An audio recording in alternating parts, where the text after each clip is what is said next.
so family members have been reaching out to the jail to try to find out where their loved ones are, and they're not giving any answers. That's not the way that the system works. That is not the way that we're able to institute justice. Let me ask a question, because I know that we've got quite a few folks that are here tonight. Is there anybody here that thinks that the way that the system is going right now is working here, not just in the state of Oklahoma, but in the United States? Okay. Do you think that because of the way that the system is going right now, that we that are gathered here, even though we're in a small number, it really doesn't matter as far as the numbers, it just matters as far as the will. And this is one of those examples of that. Would you be willing to be able to do things here in the state of Oklahoma in order to make things better, whether that just be volunteering some time to maybe go and make sure that if there's undocumented folks that are trying to get legal advice, that you can direct them to the right sources to be able to do that, or even if it's just taking the time to be able to make sure that someone who might currently be in a situation where they're afraid because of where they are right now. They're afraid that ICE might come in and raid them.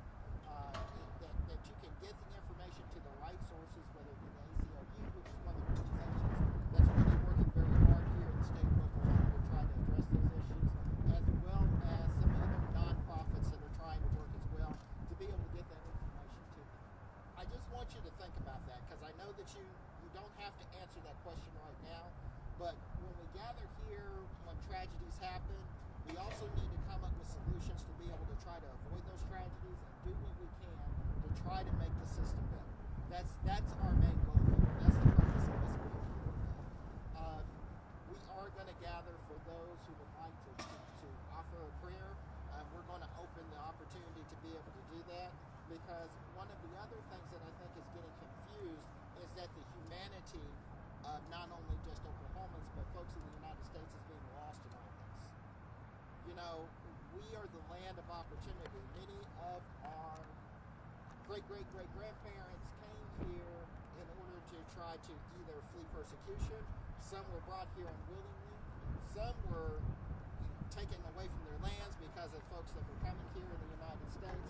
No matter what the circumstances of our past are, we are a mixture of folks that are coming together.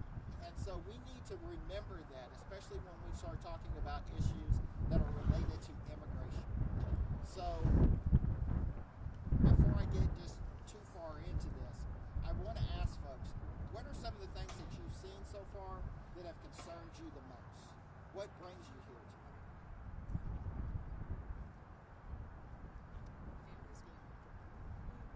Families being broken. Okay. The blatant disregard for the Constitution. Yeah, that's been a main issue. Is there anyone else that would like to?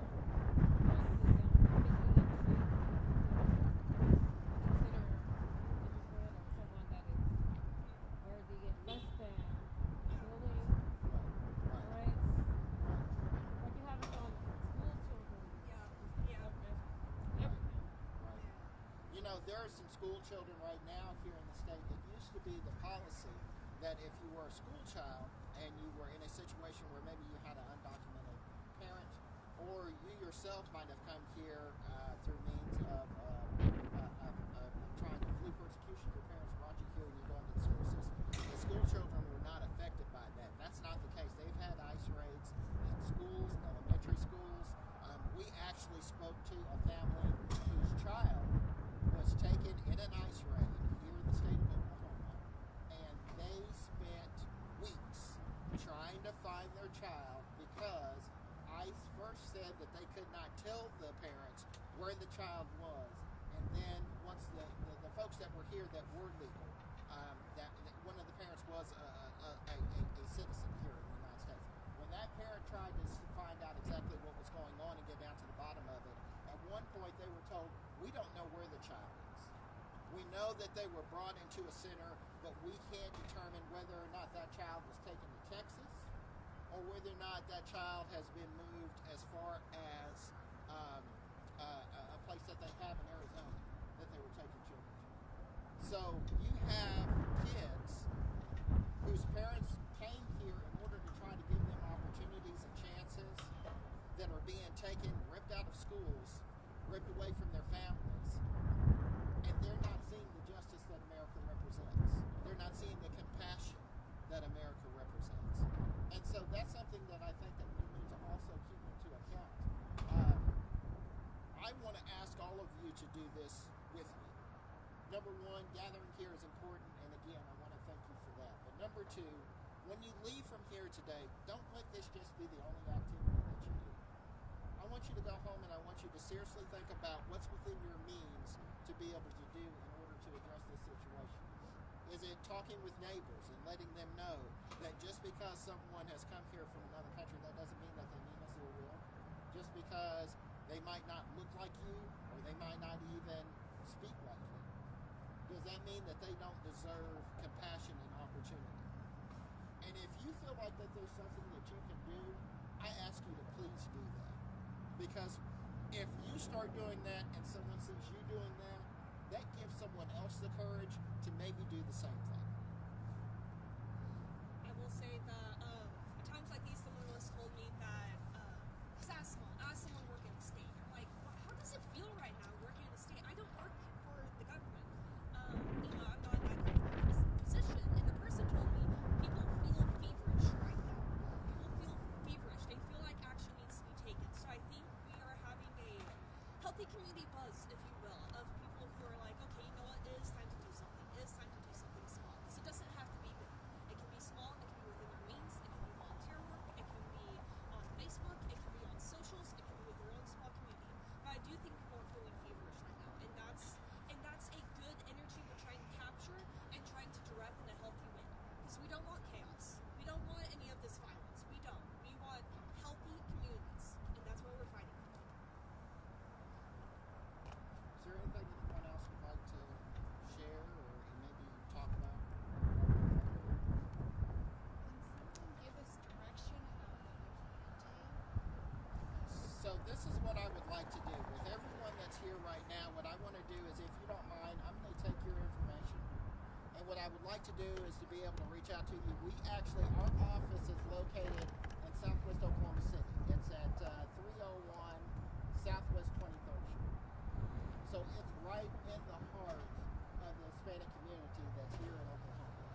If I can get your information, what I would like to do is bring everyone together for a meeting over at our center and talk about some of the things that we can do. If it's just being an outreach, if you know that there may be a family within your neighborhood or someone that's living close to you that you feel might be in danger of being affected by an ice raid or some kind of incident such as that, to be able to reach out to us, let us see what we can do legally in order to try to provide them some kind of representation. We have a lot of attorneys that are here in the state of Oklahoma that are working pro bono in some cases to try to make sure that folks get the proper legal representation that they need. Now, I will be honest with you. In some cases, you have folks that are going into courtrooms that are legally going about the process that they've been told that they have to go about in order to gain citizenship, and even some of those are being arrested. But the important thing is to be able to find out who those folks are, try to get them with an attorney, someone who knows the law, someone who can guide them as to what it is they need to do, and then also trying to work with other organizations as well. Many churches have also stepped up. I think many Catholic-specific churches too have also been hosting things, volunteer things. So we're not the only ones who are working together to achieve something. There are many institutions that we are there also. But we would like to get our own partnership going, and maybe not necessarily boots on the ground, but some action that we are not involved in. And another thing too is social media. Now, this is the one thing that I want to encourage everyone to do. Everyone's got a cell phone on them, I'm assuming, right? Everyone's got a camera on them, I'm assuming, right? Okay. If you see something, please try to record them. But remember, I'm not telling you to go stand in front of someone or that's not what I'm saying. What I'm saying is record what you can so that way it's documented. Because if you have documentation that something has occurred, sometimes these folks that are getting arrested, they can't call their family. Sometimes the family doesn't even know what happened to them until maybe days later, right? But if you have something documented to where they can go, this location, this is what took place, and so that way they have some kind of guidance as to what they need to do, that helps out a lot. Right? So if you can document, if you can try to record, if you can try to make sure that folks know exactly what happened, that's important. I do want to say one thing, and I want to thank the if you'll come forward, please, ma'am. Hot Okay. seat. Now she's freezing right now, but I want to thank. We're glad to have Alicia Andrews that's here. She is the former chair for the Democratic Party here in the state of Oklahoma, but she is also the current chair for the DNC Women's Caucus, as well as serves on many executive boards for the DNC. The reason why I'm glad that she's here is because there's a message that I believe that she has that she was going to share as far as telling you not just how she feels, but also expressing to you maybe some of these things that we talked about as far as community, gathering together and to be able to do that. We also have the host of the couch. Has anyone seen the couch? It's one of the new and uprising programs that's here in the state of Oklahoma. She's been doing quite a bit of podcast about what's been going on and the importance of being able to work together as a community. So I'm going to ask for you guys to share some things as well. But this is what it takes. This is what it takes. And we're doing it in a peaceful manner. No one is here trying to scream. No one is here trying to, throw anything at folks or anything like that. But we are gathering and we are organizing, and it is important, especially today, on the coldest of days that has been here in the state of Oklahoma, that our resolve has brought us here. So again, I'm going to shut up before fingers start turning blue. Yes. My name is Janelle Delancey. I run Couch Chronicles No Limits podcast, also known as The Couch.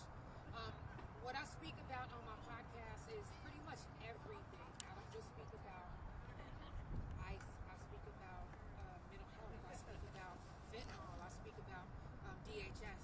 It's a lot of corruption everywhere, in prisons and out here right now in front of our face. ICE right now is showing us that they can kill anyone. They can do whatever they want. No one is safe. None of us are. Not the police. The police isn't even safe. They think they are, but they're not.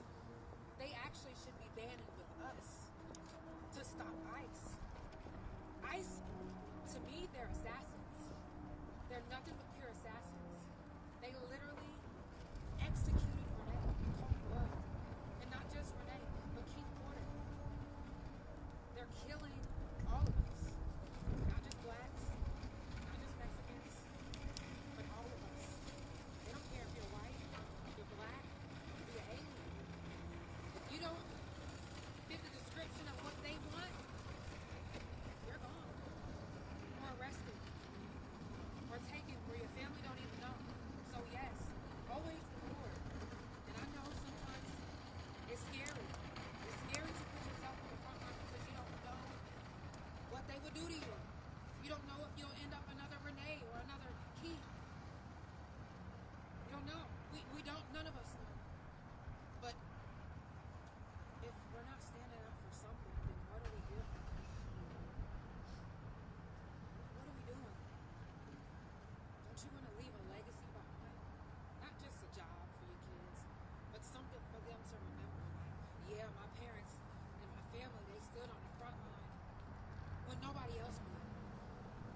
That's why they're getting away with so much, because nobody else will. But will you? Will you answer the call? I know I will. And thank you all for being here, because you didn't have to. It's freezing. I have lupus. It makes my lupus flare up. But I said, you know what? I don't care about none of that. This is important. And we show up for what is important to us. So let's start showing up and showing out. And if any of you want to tune in, that's fine. That's not what I'm here for. But if you have something, I also do, if you have a family member missing, we also have a team that goes out and we post flyers for missing family members. ICE have kidnapped so many family members, and the families don't even know.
that align with your values. I'll say it that way, so I can stay nonpartisan, but who align with your values. But you have to identify what your values are, not just what the letter is, not just what they say in good times. Look at what they're saying right now. The folks who are defending the murderer, and yes, I'm on record calling him a murderer. The folks who are defending the murderer, making excuses for the murderer, that's who they are. That's who they are, and you have to decide is that who you're going to vote for. Or are you going to find somebody to run that you're going to support, or are you going to run? Because now is the time to make those decisions. And what they're doing, I've been calling, Steve Bannon called it flooding the zone, and I've been calling it flooding the zone. They keep doing things. They keep doing things because they want us to get tired, and they want us to go home. They want us to do nothing. And so if you hear nothing else from what is going to be said today or what has been said today, what is needed here is now is the time to run. Now is not the time to give up. Now is not the time to say it's just too much. What's going to happen is going to happen. I'm going to take care of myself. Because it's not a matter of taking care of yourself. Renee is dropping her child off at school. The most innocuous thing that you can do. Right? Her wife is right there. Her wife witnessed her being murdered. So it's not about just going home and minding your business, because she was minding her business. And now her children are without their mother. So in order to mind our business, we have to take care of our country. We have to take care of our country. And, right, video when you can. Stand up for your neighbors. We all got to remember that we're in this together, and that we have to start recognizing community. So those are my messages. Recognize community. We're all in this together, and lean in. Now is not the time to say it's too much. I'll just wait and see what happens. Right. Because waiting and see what happens, in the presidential election of 2024, record number of people nationwide did not show up. Did not show up. And that's across all of the registrations, no matter what you're registered. Folks didn't show up. And those folks not showing up is how we got here. That's how we got here. So my message, because I am who I am, is always going to be about registering to vote and showing up every single time. But if I'd like you to hear it in a different context to this. I'd like you to hear that not showing up, when we have a dearth of people who just stay home, we end up with a dictator who goes and captures a leader of another country and tells us to our face that he's going to control the country. If that's not authoritarian dictatorship, I don't know what it is. Right. So it's to our face. And he's not hiding anything. Oh yeah, he's been telling everybody, but they still went and voted for him. Yeah. I mean, he's been But I saying tell this. people in regular life, if you'll commit a crime in front of me, what's to stop you from committing a crime against me? Yeah. But now we're at a government. If our government will commit crimes in front of us And tell us that we didn't see what and we tell saw. us Yeah. that we didn't see it. They just, and JD Vance None today of us- saying ICE might start going door to door. I mean, now they have every allowance. It's like, None of when us are are people safe. gonna see And that? they're the victims. None of us are safe until all of us are safe. So lean in. Lean in. Figure out who you're going to vote for. Help them, because who we have representing us right now aren't representing us at all. They're representing us. Back on that, about 55% of seats go uncontested in this state. Yep. And that's something the Sooner State Party is hoping to combat. We're wanting to fill those seats because that should not be the way it is. But it's true, about 55% of seats go uncontested every year in this state. So if you are interested, if you have an iota of an interest, if you know someone who is interested in running for office at any level, please have them get in contact with us. Contact us, because it's going to take a lot of work to make a good, healthy community that we want to see here in Oklahoma. But we're here willing to put in that. I'm sorry. Are you losing things? I'm sorry. Okay, we're going to attempt this. I mean, this might be a futile attempt, but we will attempt to see what we can do to try to get some light on here. And if we can't, that's fine too. We do. We actually have papers. Yes. As the distributor of supplies.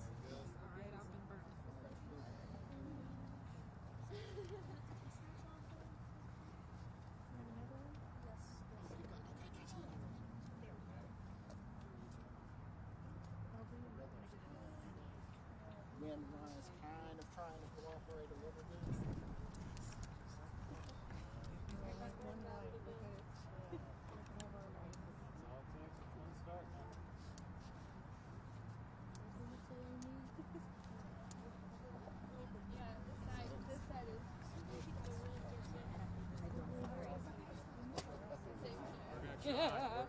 We're gonna fight it till we do. Which is fine until I put my hand there. I just want to say thank you so much.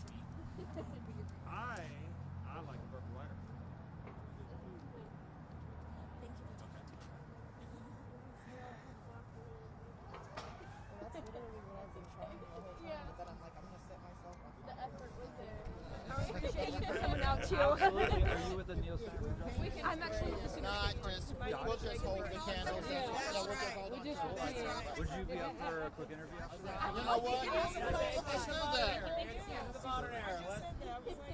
You know, I keep forgetting that we are in 2026 right now. I was like, just like the old So we days. can do that. There we go. Oh, much better. Okay. This way we don't have to worry about arson or anything like that. So yeah, that's good. Look at us Okay, go. great. Look at us. Okay. If you all would, because we advertise this as a prayer vigil, and so we are going to say a couple of prayers. They're going to be non-denominational in that sense. But the one thing that I ask that everyone do as we gather here and do this also is try to remember this one fact.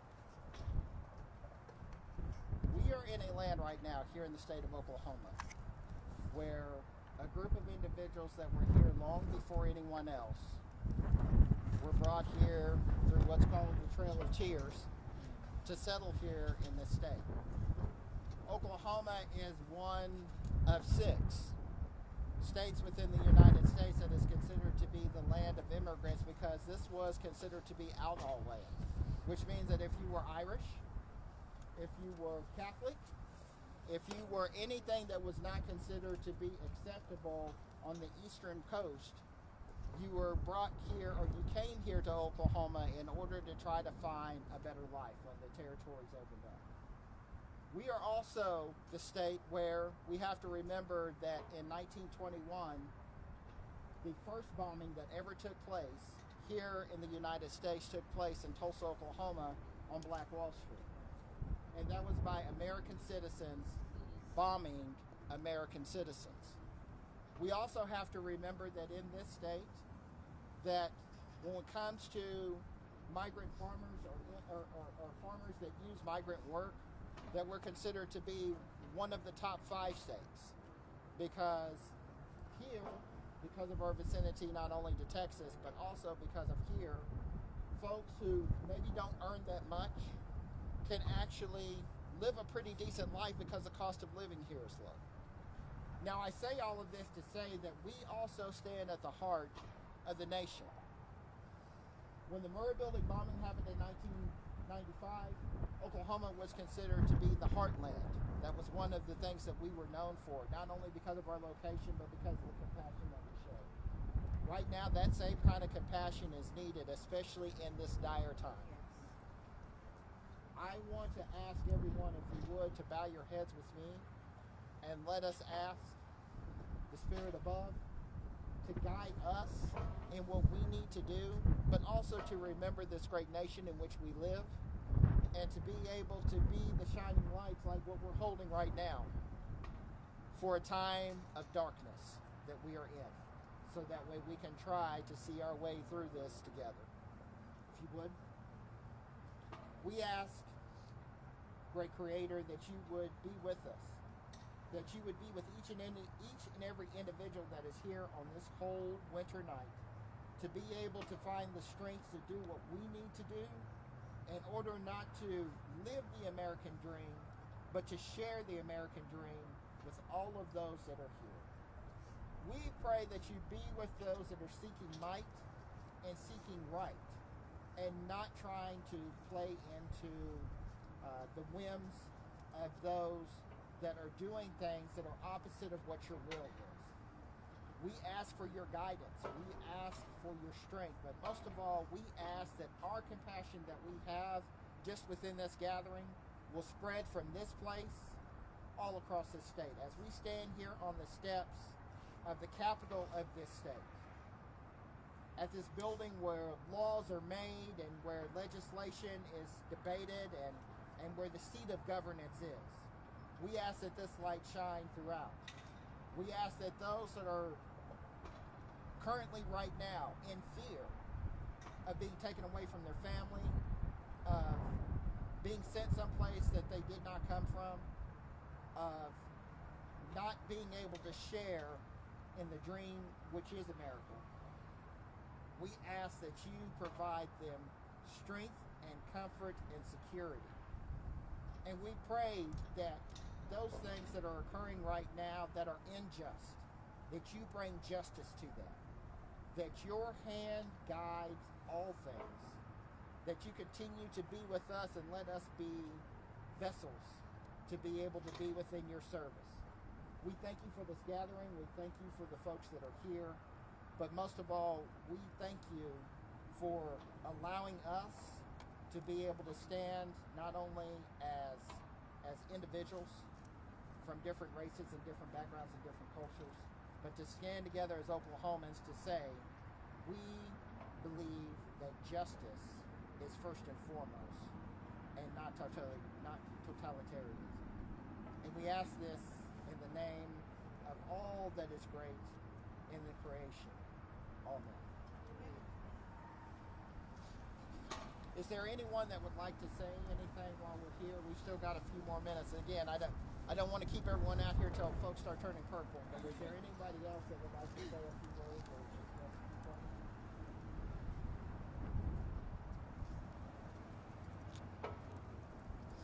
I don't have much to say, but I'm a musician. I thought maybe we could sing a chorus of We Shall Overcome. Sure. Today we're trying to be good and just. That's Sure. what came upon us. If you know it, sing along. Just simple words. Now, I'm going to ask, and I don't know how we're going to do this, but if you all want to grab hands maybe when we sing this as we do this. Now, I know that we're holding lights too, so it's kind of like, okay, are we holding hands or gathering lights? But let's try to see what we can come together here, even if it's just with pinkies.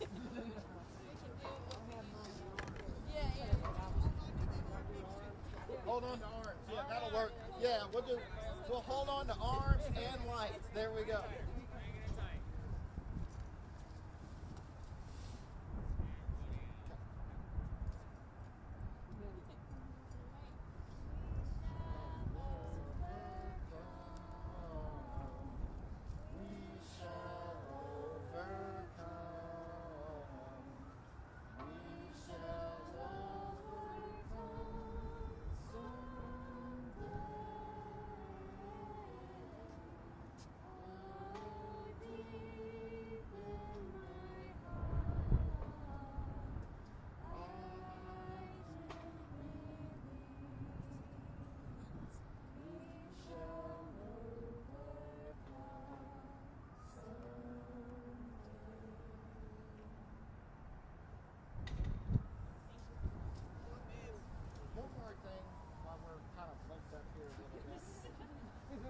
I think that it's fitting because this is really what America is. So if you guys would just kind of sing along with me our national anthem, because I think that this is something that now is that and part of the reason for that is because I know that right now the face that's out there is not really the true face of what it is, not the true face of anyone I think that's here right now that wanted to come together and do all of this with us. And so I just want to, we can sing just one chorus of it, because if you've already heard my voice, you know that that's probably the safest bet. But I think that it sends a message to everyone that might be listening or might even hear some of the things that are important. Who wants to start us off? All right. The musician can start us off.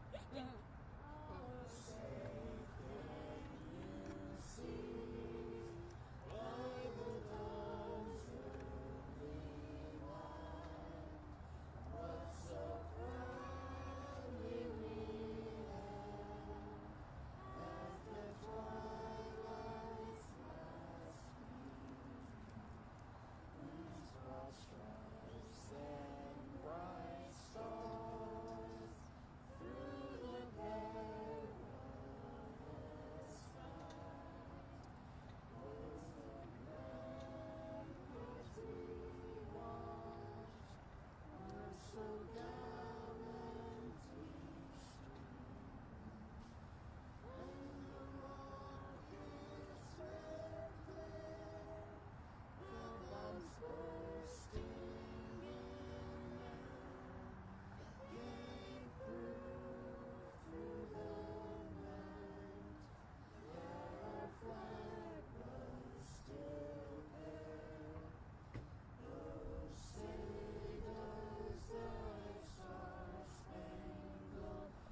folks, it's 6:36. I know that we're kind of closing out a little early, but again, I want to try to save everybody some crossbite. Yes.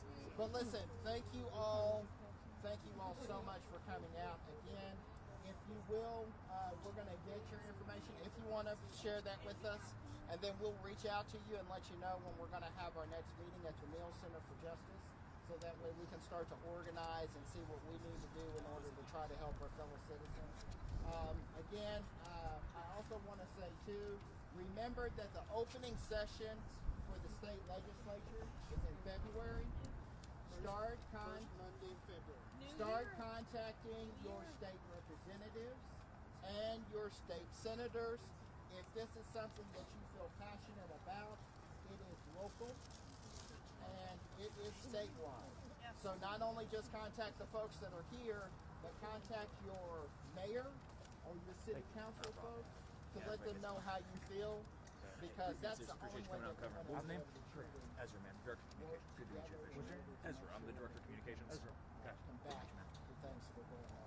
Appreciate it. I'm appreciative about out here. Thank you all so much for coming out. Brutal. Just the one thing, I mean, you So can hard for you. contact your Yeah, I know.